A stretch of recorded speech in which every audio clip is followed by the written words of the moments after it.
Prithviraj direct ചെയ്ത് മുരളി കഥ എഴുതുന്ന ഒരു സിനിമ ഞങ്ങൾ ചെയ്യാൻ പോവുകയാണ്.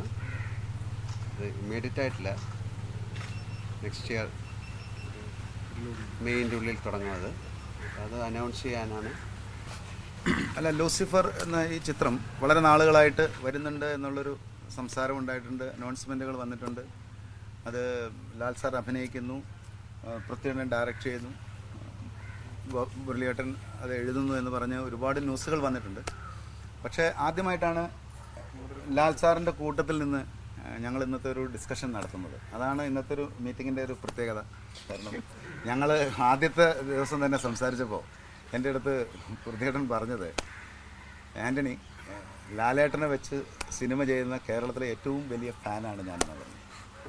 അപ്പോൾ എൻ്റെ അടുത്ത് മുരളിയേട്ടനും പറഞ്ഞത്, അതുപോലൊരു ഫാനാണ് ഈ സിനിമ എഴുതുന്നത് എന്ന് പറഞ്ഞപ്പോൾ ഏറ്റവും കൂടുതൽ ഫാനായിട്ടുള്ള ആൻ്റണിക്ക് ആ സിനിമയിൽ സഹകരിക്കണമെന്ന് കൂടുതലായിട്ടുള്ളൊരു മോഹമുണ്ടായി. അതിൽ നിന്നാണ് ഈ സിനിമ ഉണ്ടാകുന്നത്. ഇങ്ങനെയുള്ളൊരു ഡിസ്കഷനിലേക്ക് വരും. ഇല്ല, ഞാനിതിൽ അഭിനയിക്കുന്നുണ്ടോ ഇല്ലേ എന്നുള്ളതിനെ പറ്റി ഞാൻ തന്നെ തീരുമാനിച്ചിട്ടില്ല. ഒന്നാമത് എന്നേക്കാൾ വളരെ നന്നായിട്ട് അഭിനയിക്കാൻ അറിയുന്ന ഒരാളെ എനിക്കിതിൽ കേന്ദ്ര കഥാപാത്രമായിട്ട് കിട്ടിയിട്ടുള്ളതുകൊണ്ട് ഞാൻ അങ്ങനെ ഒരു ദൗത്യത്തിന് മുതിരണ്ടെന്നാണ് ഇപ്പോഴത്തെ തീരുമാനം. പിന്നെ അതിൻ്റെ സ്ക്രിപ്റ്റ് ഫ്ലഷ് ഔട്ട് ചെയ്തിട്ടില്ല നമ്മൾ. അതിൻ്റെ ഒരു actual putting pen to paper, ഓരോ സീനും ഫ്ലഷ് ഔട്ട് ചെയ്ത് സിനിമയിൽ എന്തൊക്കെയാണ് ഉണ്ടാവുക എന്നുള്ള ഒരു സ്റ്റേജിലേക്ക് മുരളി ഞാനും എത്തിയിട്ടില്ല. അത് എത്തിക്കഴിയുമ്പോൾ ആണ് കാസ്റ്റിങ്ങിനെ പറ്റി ഡെഫിനറ്റീവായിട്ട് ആലോചിക്കുക. ഇപ്പോൾ ചില പ്രധാന കഥാപാത്രങ്ങൾക്ക് ചില മുഖങ്ങളുണ്ടെന്നുള്ളതല്ലാതെ അങ്ങനെ വരുമ്പോൾ വളരെ ഒബ്ജക്റ്റീവായിട്ട് കാസ്റ്റ് ചെയ്യുമ്പോൾ ഇതിലൊരു കഥാപാത്രം അഭിനയിക്കേണ്ടത് പൃഥ്വിരാജാണ് എന്ന് നമുക്ക് തോന്നിയാൽ ചിലപ്പോൾ ഞാൻ അഭിനയിച്ചേക്കാം. അത് ഞാൻ ഉണ്ടെന്നോ ഇല്ലെന്നോ ഇപ്പോൾ പറയുന്നില്ല. ഇതിൽ കഥയിലുപരി ഇവർ രണ്ടുപേരുടെയും നല്ലൊരു സുഹൃത്താണ് ഞാൻ. ഇവർ രണ്ടുപേരുടെയും അച്ഛന്മാർ, അല്ലേ, കുബിയേട്ടനായാലും സുബിയേട്ടനായിട്ട് ഒക്കെ വളരെയധികം ബന്ധമുള്ള ഒരാളാണ് ഞാൻ. രണ്ടുപേരും സിനിമയെ വളരെ നല്ല രീതിയിൽ കാണുന്നവരാണ്. അപ്പം അങ്ങനെ ഒരു ആഗ്രഹം, എനിക്കൊരു സിനിമ ചെയ്യണമെന്ന് പറഞ്ഞപ്പോൾ നമുക്കത് ഡിനേ ചെയ്യേണ്ട ഒരു കാര്യം കണ്ടില്ല. മാത്രമല്ല, പൃഥ്വിരാജ് പണ്ടും പറഞ്ഞിട്ടുണ്ട്, ഒരു ഡയറക്ടോറിയൽ ഒരു ടച്ച് എനിക്കുണ്ട്, I want to direct a movie എന്ന്. തീർച്ചയായിട്ടും അപ്പോൾ നമ്മളെ അതിൽ തിരഞ്ഞെടുത്തതിൽ എനിക്ക് വളരെയധികം സന്തോഷമുണ്ട്. കാര്യം ഒരുപക്ഷെ എനിക്ക് വന്ന ഇന്ത്യയിൽ ആദ്യമായിട്ടായിരിക്കാം. ഞാനിപ്പം ഒരുപാട് ഡയറക്ടേഴ്സ്, ആക്ടേഴ്സിൻ്റെ കൂടെയുള്ള ഡയറക്ടേഴ്സ്, ഇപ്പോൾ വേണു നാഗവള്ളി അല്ലെങ്കിൽ ബാലചന്ദ്രമൻ, പിന്നെ നെടുമുടി വേണു, അവരൊക്കെ ആക്ടേഴ്സായിട്ട് ഡയറക്റ്റ് ചെയ്തിട്ടുണ്ട്. പക്ഷേ ഇത്രയും ഒരു യങ് ജനറേഷനിൽ നിന്ന് ഒരു ആക്ടർ, ഒരു സീനിയർ ആക്ടർ വെച്ച് സിനിമ ചെയ്യുന്നത് എനിക്ക് തോന്നുന്നു ആദ്യമായിട്ടായിരിക്കാം. അപ്പോൾ എപ്പോഴും ആദ്യം നടക്കുന്ന ഒരു സംഭവത്തിന് ഒരു എക്സൈറ്റ്മെൻ്റ് ഉണ്ടല്ലോ.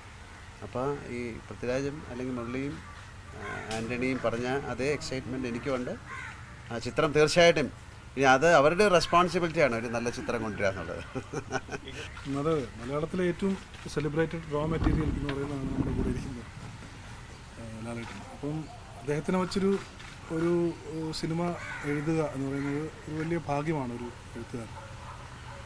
അപ്പോൾ എനിക്ക് അതെൻ്റെ ഒരു ഡ്രീം കം ട്രൂ എന്ന് വേണമെങ്കിൽ പറയാം. പിന്നെ രാജു ഇത് ചെയ്യുന്നു. ഞാൻ ഏറ്റവും കൂടുതൽ ക്രിയേറ്റീവ് വൈബുള്ള ഒരാളാണ് രാജുവായിട്ടുള്ളത്.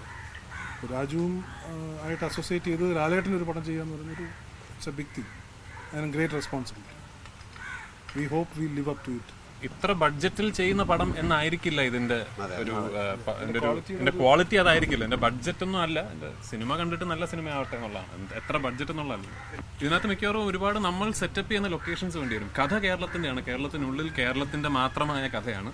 പക്ഷെ നമ്മൾ സെറ്റപ്പ് ചെയ്യുന്ന ലൊക്കേഷൻസ് ഒരുപാട് വേണ്ടി വരും. ആ സെറ്റപ്പിനുള്ള ഇൻഫ്രാസ്ട്രക്ചർ ഇതിൻ്റെ പ്രൊഡ്യൂസറിനും പ്രൊഡക്ഷൻ സെറ്റപ്പിനും ഏറ്റവും സൗകര്യം എവിടെയാണോ എന്നുള്ള കാര്യങ്ങൾ കൂടി കണക്കിലെടുത്തിട്ട് വേണം കൃത്യമായിട്ട് ഇത് എവിടെ ഷൂട്ട് ചെയ്യാൻ സാധിക്കുമെന്നുള്ളത് നിങ്ങളോട് പറയാം. ഞാൻ മലയാളത്തിലേ ചെയ്യുന്നുള്ളൂ. ഇനി അത് മറ്റതിൻ്റെ നിങ്ങൾ ഉദ്ദേശിക്കുന്ന ഡബ്ബിങ് ഇതല്ലേ, എനിക്കറിയില്ല. ഞാൻ മലയാളത്തിലാണ് ചെയ്യുന്നത്. ഇങ്ങനെ ഒരു ഡ്രീം പ്രോജക്റ്റ് എന്ന് പറയുന്ന ഒരു വാക്കാണെന്നാണ്, അല്ലെങ്കിൽ അങ്ങനെ ഒരു നമ്മൾ മാത്രം വിചാരിച്ചാലൊരു സിനിമയിൽ അങ്ങനെ പറ്റില്ല. തീർച്ചയായിട്ടും ഇത് ഒരു ഏറ്റവും നല്ല സിനിമയാകണമെന്ന് ഞാൻ ആഗ്രഹിക്കുന്നു. അതുകൊണ്ടാണല്ലോ അതിന് ഡ്രീം പ്രോജക്റ്റിൻ്റെ മുകളിലാണ് അതിൻ്റെ ഒരു വാല്യൂ എന്ന് പറയുന്നത്. എനിക്ക് നന്നായിട്ട് അഭിനയിക്കാൻ പറ്റുന്നത് അല്ല, സീരിയസ് ആയിട്ട് പറഞ്ഞാൽ വേറെ എന്താ പറയുക, ഇതാണ് അതിൻ്റെ ഒരു ഭയങ്കര എക്സൈറ്റ്മെൻ്റ് അല്ലേ. ഇത്രയും ഞാൻ പറഞ്ഞല്ലോ, ഇതിലെ പ്രധാന കഥാപാത്രങ്ങൾ ആരൊക്കെയാണ്, എന്തൊക്കെയാണ്, അവർക്കൊക്കെ ചില മുഖങ്ങൾ ഇന്ന ആളെ പോലെ നമുക്ക് ഇവരുമായിട്ട് സംസാരിച്ച് നോക്കാം. ആ സ്റ്റേജിലാണ് ഇപ്പോൾ. അല്ല, എല്ലാ പ്രോജക്റ്റുകളും വലുതാണ്, എല്ലാം ഭയങ്കര ഡ്രീം തന്നെയാണ്. ആശീർവാദ് ഈ വർഷവും വരുന്ന വർഷവുമായിട്ട് 5 ചിത്രങ്ങൾ നിർമ്മിക്കണം എന്നുള്ള ഒരു കാര്യവുമായിട്ടാണ് മുൻപോട്ട് പോകുന്നത്.